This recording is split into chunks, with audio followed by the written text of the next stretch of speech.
The world didn't end in fire and brimstone, but with a whisper. They called it the Great Thinning. The veil between worlds grew porous, and through it came beings of immense power, beings we mistook for gods. They were beautiful, terrible, and nothing like the deities we had worshipped for millennia.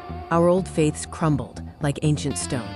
They promised a new age of unity, a world without strife.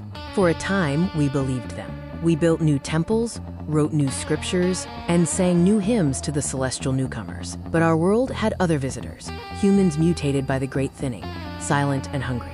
The energy vampires. These parasitic entities, drawn to the raw power of the new gods, were a plague. They fed on magic, on the very essence of belief.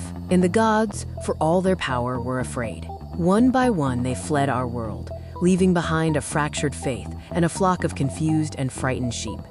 The new faith, as it came to be called, was split. Some, like the harmonists, preached the original message of unity, believing that peace would eventually lure the gods back. They saw the energy vampires as just another group of people to unite with. Others, the purifiers, took a more aggressive stance. They believed the gods' departure was a call to arms, a divine mandate to cleanse the world of the vampiric taint. To them, every energy vampire was an obstacle to salvation, a monster to be slain.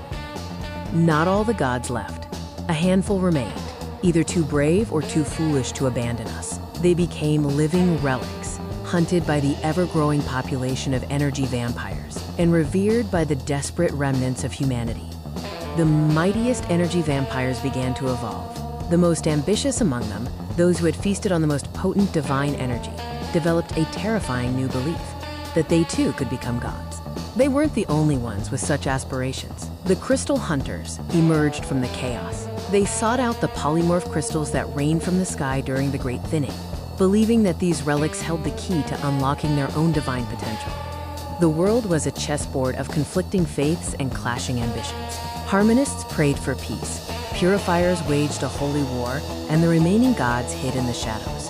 All the while, the energy vampires and crystal hunters played their own dangerous game, vying for a power they could barely comprehend.